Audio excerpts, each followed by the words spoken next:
So I'm dropping my daughter off at school.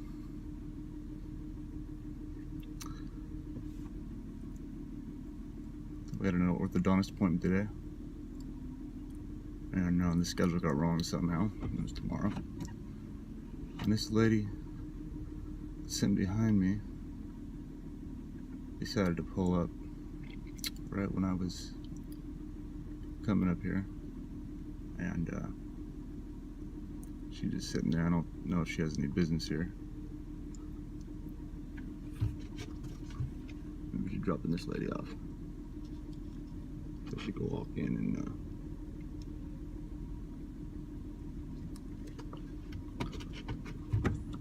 lead my progress some more. We'll see if she walks that van.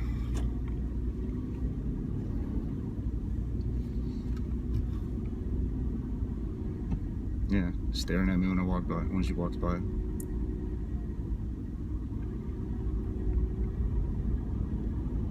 These people are maniacs. And then you sound like the maniac when you're trying to explain it because it's just so ridiculous. I listen to myself explaining this as I'm driving around watching these people do this. And I know that I'm not seeing things. I'm watching people's actions, watching what they're doing. Yeah, so that lady wasn't walking in that van, she was walking from that car. Just walking in there to tell that, hey, what's up with these people? So, lady in the minivan just decides to pull in behind me, sit at the school, while I take my daughter in to the to go sign her in late, the orthodontist appointment. And she has no business there. She just parks and she's just sitting in a school parking lot.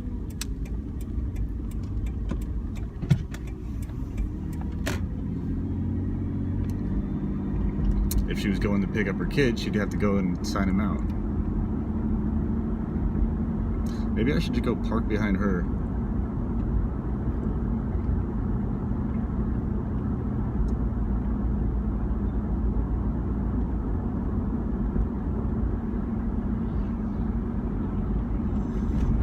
Then I'd be wasting my time. Well, not wasting my time.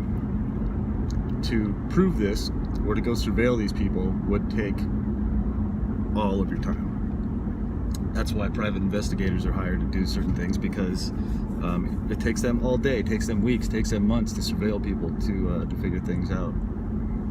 And to do counter surveillance on this whole thing, I guess you would call it, is damn near impossible while you're trying to function as a person in life, trying to get by, raise kids.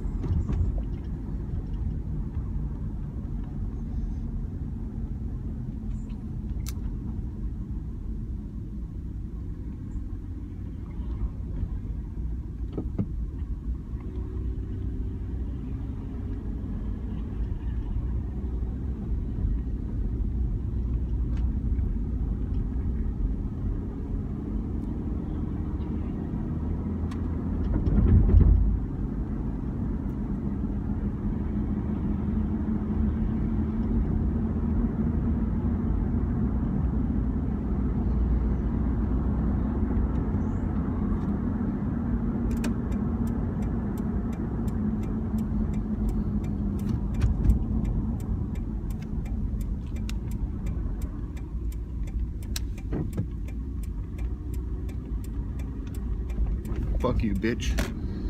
Yeah, that's me. That's me. Reacting with emotion. Sound like a knucklehead. Fuck you, bitch. Don't sound like I'm in high school, but I mean, like, you just react. The reason I reacted just now is I was turning left into my neighborhood, like I always do. And there's always somebody that right when you start turning in, they like step on the gas a little bit and hit the brake to make you feel like they're going to start taking off and hit you. So you get that quick little adrenaline rush, like, oh shit, I'm about to get hit. And then right when he does that, right when I go by, he lifts up his arm like really weird, not even a normal motion, like you know, like you're grabbing your ear or like rubbing dirt off or whatever the hell, you know, like whatever people do, straightening their hair. It's like this really awkward movement. And now here comes, oh, right when I'm going across the yeah, I'm trying to cross the street, there's this guy right here. Yeah, he cruising real slow across the path there.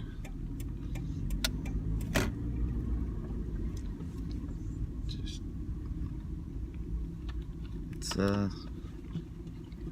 whoever designed this is the kind of person that would play like a an RPG role-playing gamer type person. They could think on like multi-levels. They know they need their they've got all their different categories of weapons, as far as like say people that play Magic the Gathering would be definite people that are doing gang stalking. I'm not saying everybody that plays Magic is a gang stalker, but the type of strategy that they use doing that kind of stuff takes high levels of strategy and multiple groups of entities. Like their cards are, they'll have 20 of one card. I don't know how to play Magic. I should probably learn. But anyway, a lot of these games, they'll have groups. Like they'll have their, I'm gonna call this the wrong thing and get made fun of by the gaming community, but they already fuck with me anyway, I think. So they'll have like the ghouls and the this group of ghouls over here, and they perform a certain function. And they have the goblins over here, they perform a certain function. They've got the wizards over here, they perform a certain function. And the dragons. And then in certain instances that they need to beat their adversary, they use their different groups of people. So this is kind of like the same thing in gang stalking. They have different threats, different angles they have to use to get at these targets, and they use all of their different pools of the different ways that they do this. The noise campaigns, the traffic stalking, the electronic harassment, the V2K thing. I haven't dealt with that yet, thankfully. The V2K thing I haven't dealt with. I do definitely have a hard time keeping track, though, when I'm talking about this stuff. All of a sudden my mind will go blank. When usually if I'm just explaining something to somebody, a person or whatever, I'm fine. I can just speak through it clearly. But I'm trying to document this stuff, I'm just blank out. So I don't know what that is, if that's just camera fright or just thinking about it too much, but that seems weird. But anyway, yeah, see, I'll just go off on my.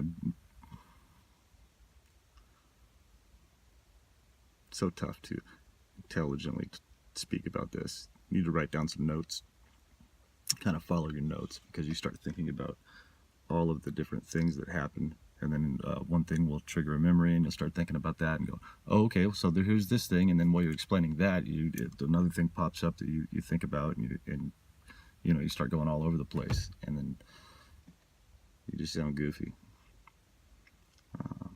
But that's part of the strategy, I think, that, well, not I think, I know that's used is put a person in a situation that will set them up for failure, and make sure that they can't see that they're being set up for failure. It's like dragging a carrot in front of a horse. You know, they think they're going after the carrot, they think they're going to get it, but all they're doing is running to win a race for somebody else. I don't know. That's been involved in my gang stalking a lot, is long-term setups for opportunity that had a negative outcome in the end that was already predetermined, not by my actions or choices, but by the handler that strategically set up events to make occurrences happen in my life. I'm not saying that we don't have free will, but if you don't understand that you're a targeted individual and that you're being manipulated, you don't know how to counteract it. You don't know that there are people that are pretending to be your friends and that are pretending to have your best interest in mind, and acting like they're your friends, acting like they like you, like they love you. But behind your back, they're doing everything that they can to undermine you. They'll say things about you to other people, to other friends, to other family, that might be cringy enough for that person just to not even approach you to ask you.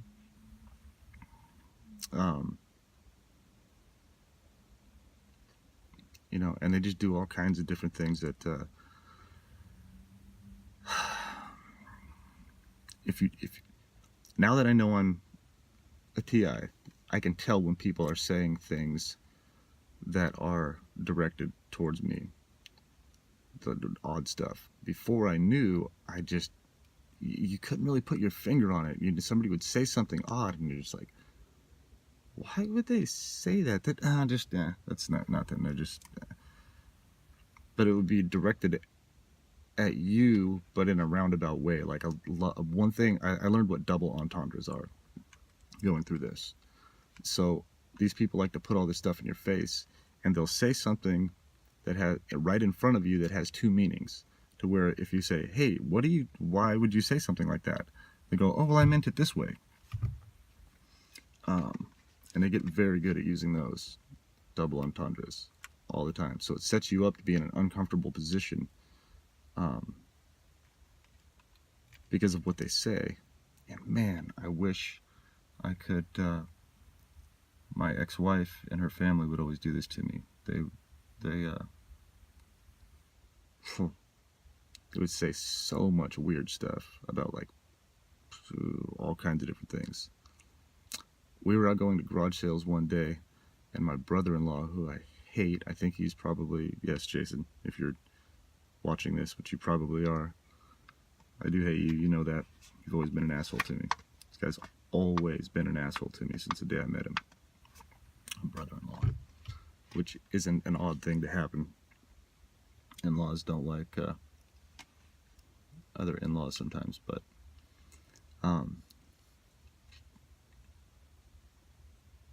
see, there goes my train of thought. I need to rewind this to get back to what I was talking about, because I started thinking about that shit.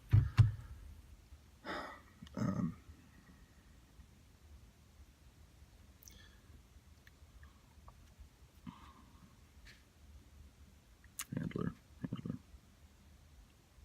Yeah, it just gets wiped out.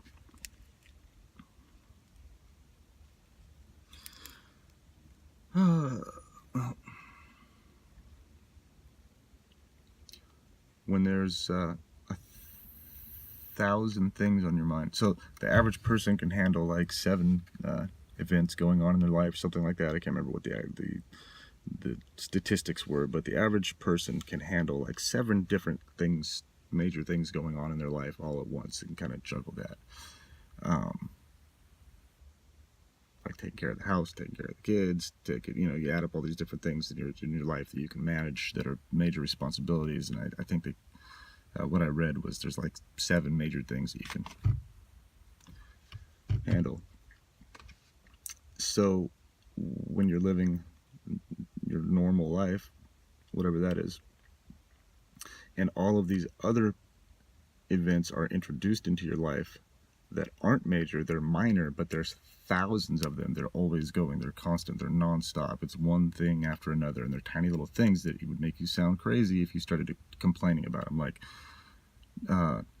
quick example, I came home one day, whenever I leave the house, there's nobody here, there's always somebody that invades the house, to go in and they move things around and then leave some kind of evidence where it's obvious for me to find.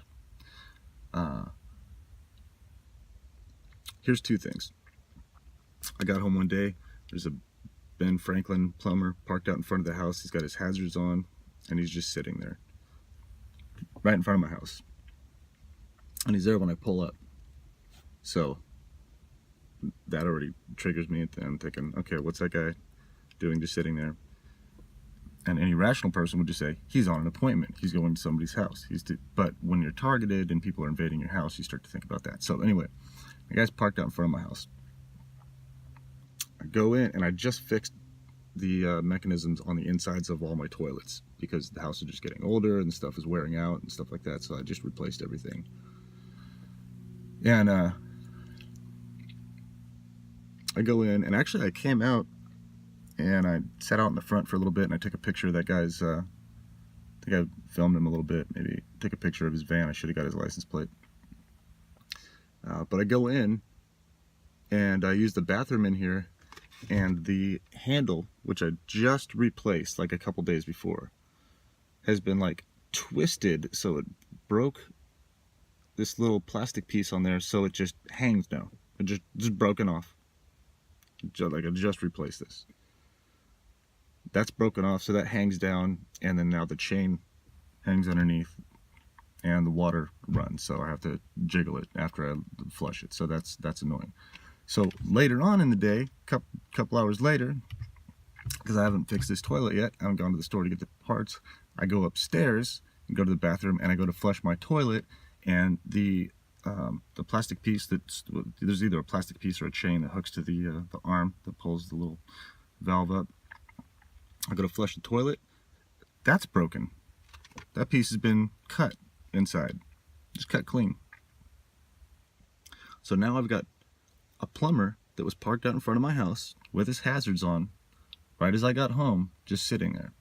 I go into my house, and that day both of my toilets just happen to be broken, and one of them looks like it's forcibly been broken, and the other one's been cut. Things break, but all of those things together telling me that, hey, we know you just fixed all your toilets, and we're not going to make life easy for you. We're just going to go in and break them. And it seems like such a small thing, but that's just one thing out of so many different things. It's like something like that every single day. Every single day. I was working upstairs. I was looking through all my eBay stuff, finding the items that have sold to go through and ship everything out. I was listening to stolen valor videos on YouTube. These people that dress up in military uniforms and go out and act like they've been in the military to get upgraded seating or get handouts, in front of the grocery store, on the corner and stuff like that. And some of those people are real vets, and some of them just pretend that they're vets, and that's stolen valor. And they usually have all their blouse, all their ribbons and everything all fucked up. They don't know. They think that, they try to tell people they were like an admiral in the Navy or an Air Force general or something like that, and they've got like a staff sergeant, So anyway, I was watching those videos on that while I was up working for a while. I had them on for a few hours. They're entertaining, and I'd say 2 days later, I went to pull the laundry out of the dryer, my laundry, and there's a shoelace in there, and on the end of the shoelace, on the eyelet, it says Valor. So that seems like the smallest little thing, but that shoelace was not in my laundry when I put it in there. I'm not missing any shoelaces to any of my shoes. I don't have shoelaces laying around that just say Valor on them. I threw a bunch of stuff away, and neither of the kids knew anything about it. So that's telling me, it's just a simple way to tell me, hey, we're watching what you're watching online. We're listening to you all the time, and we're just letting you know that we got into your house and we put this in here. Just to let you know, hey, we've been in your house, we were gone. Just to make you feel uncomfortable, because I don't want anybody in your house. I mean, if somebody tries to come to my house while I'm here, they're done. But they know that. So GPS tracking on my phone, on my car, wherever, on my credit card, everything has a chip now. I have them in my body. I'm sure I've had surgeries on my leg, surgeries on my shoulder, teeth surgeries. And speaking of, I'm going to go off on a tangent now. Speaking of the teeth surgeries, when I was in the Air Force, These guys in my shop, when I worked in public affairs, gang stalked the shit out of me, and I didn't realize that it was gang stalking. I just thought that they were fighting for position and full-time jobs, and it was just getting crazy because jobs were going down, and I was trying to work this all in my head, figure out why I was getting, like, you know, picked on at work.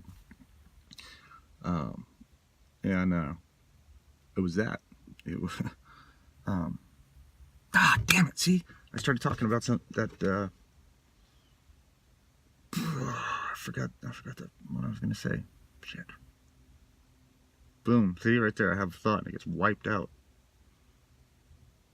I know I don't have early Alzheimer's.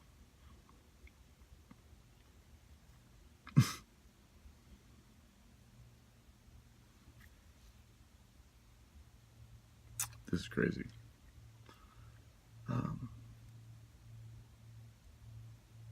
Yeah, see, I start talking about, okay.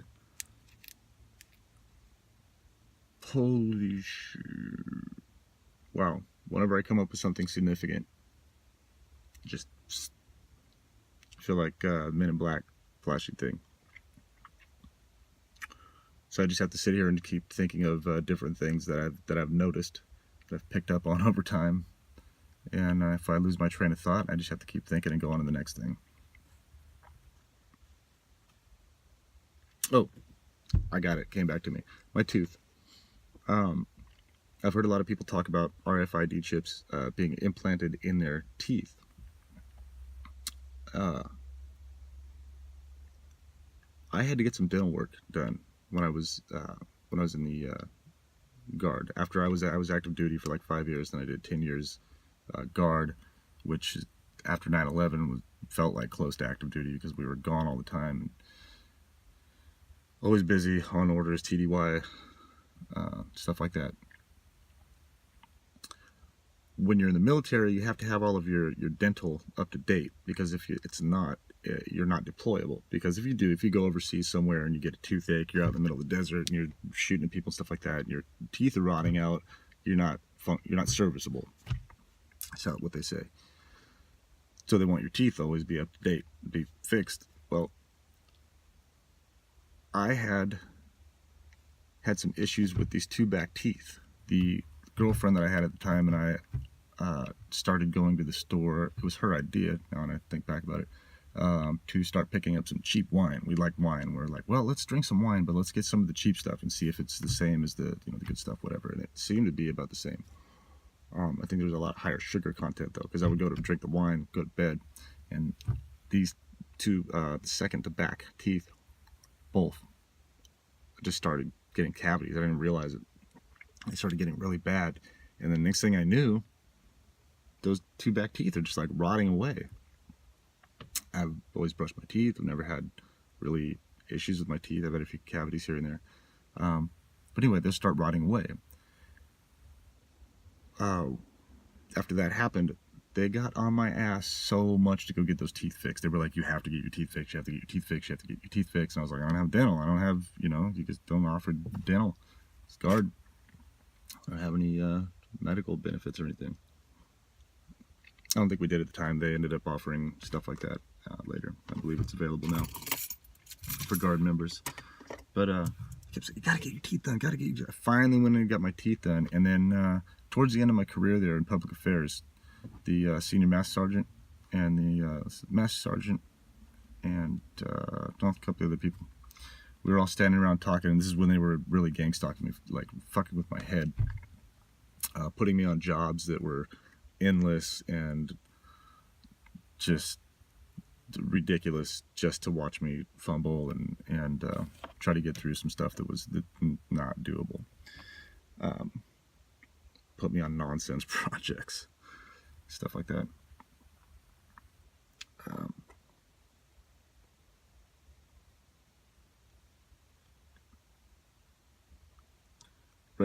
So right towards the end of my career, before I got out,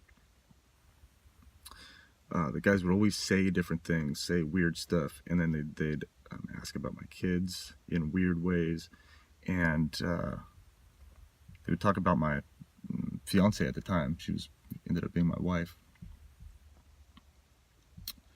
and They would ask me questions about her, like, so, how's Jill doing? How's everything with Jill? Tell Jill we said hi, like in a creepy way. And ask me like, hey, is Jill a good poker player? She good at poker? Just in a weird way. When you're having a normal conversation with somebody, you know, they don't ask you a question, pause, and leer at you. You know, you just carry on with the conversation normally. So that would happen. And then one day, my boss, Senior Master Sergeant, started talking about crazy people and how this one guy got committed. He thought that they had put a microphone in his tooth and that they were listening to him, and that people started talking to him. He was hearing things and stuff like that. I believe they got an implant in my tooth, possibly my leg where I have a metal plate and some screws, and possibly my shoulder where I had reconstructive surgery twice, slap repairs. I could have got those in me at any time. So that's the RFID chips. They can just track anywhere. Yeah, and I started talking about that and went off on another tangent. Sorry, folks. I'm doing my best.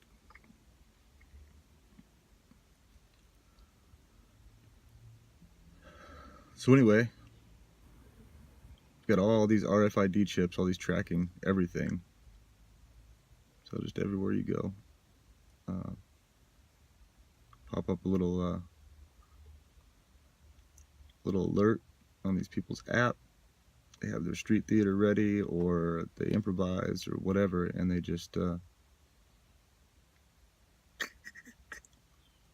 carry out their shit that they do.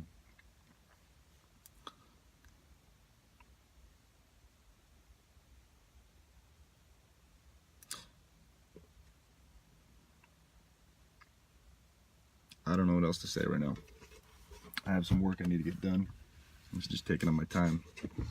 I picked up the ukulele a couple days ago. Started practicing with that. That was pretty fun. So I've been putting some hours into that the last couple of days. I've been getting behind a little bit between that and doing some of these videos I've been doing and trying to, you know, really think about this and contemplate what's the best thing to do. I'm not procrastinating. Yeah, I guess I've been procrastinating on some of the responsibilities I have, getting some stuff shipped out. I need to get on that. Sometimes you just gotta do the things you feel you need to do.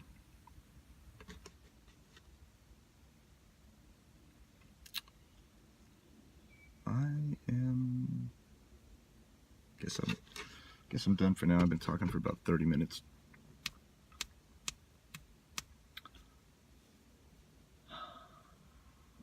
What's another?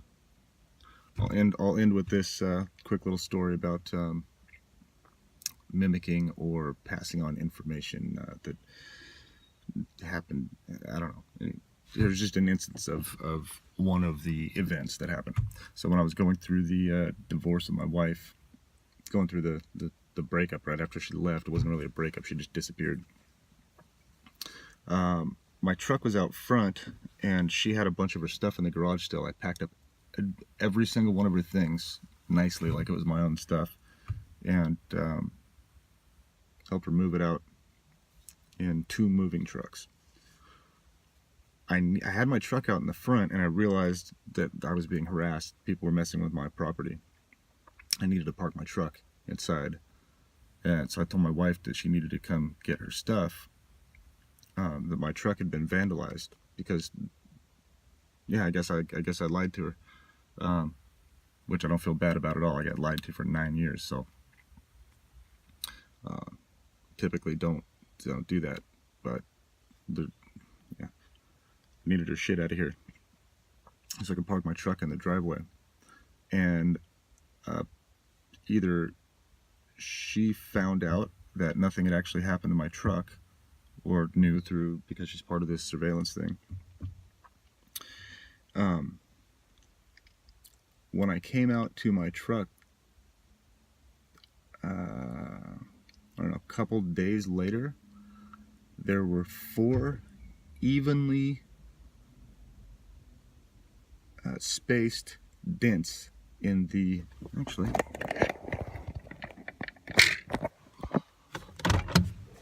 4 evenly spaced dents in my tailgate. I don't know if we can see these.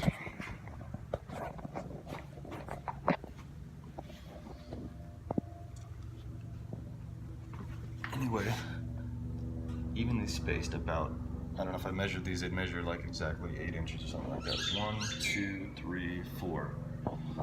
Right along my tailgate. I mean, not my tailgate, the bed of my truck. Calling it the wrong thing. So right along the bed of my truck. Like somebody just measured it out, tapped it, 1, 2, 3, 4. I'm driving down the freeway later that day, and a lady pulls up next to me in a burgundy truck, similar to mine, and she has on the bed of her truck, just like my truck, 4 evenly matched dents, just like mine. She looks at me, does a little hand signal, and then speeds off. So these are the little details that they use to mess with you and try to get you to sound, nuts when you're trying to explain it, because who the hell would take the time to do something like that? These people. I'm just going to end on that video of my truck here before they ruin it even more. They'll rub sandpaper on it, like fine grit sandpaper on it when I go into like Best Buy, scratch it, pull out my side panel right here, grab a screwdriver, pop that, just pull my panel out, right there. And it's not after I get done driving, it's after I get done going into the store. Another thing, somebody hit me right there on the bumper. Anyway, it's all stuff that's done to my vehicle while I come back out to it. Well, alright, that's all the information I guess I have right now. I need to get back to work, get some stuff done. Have a good day.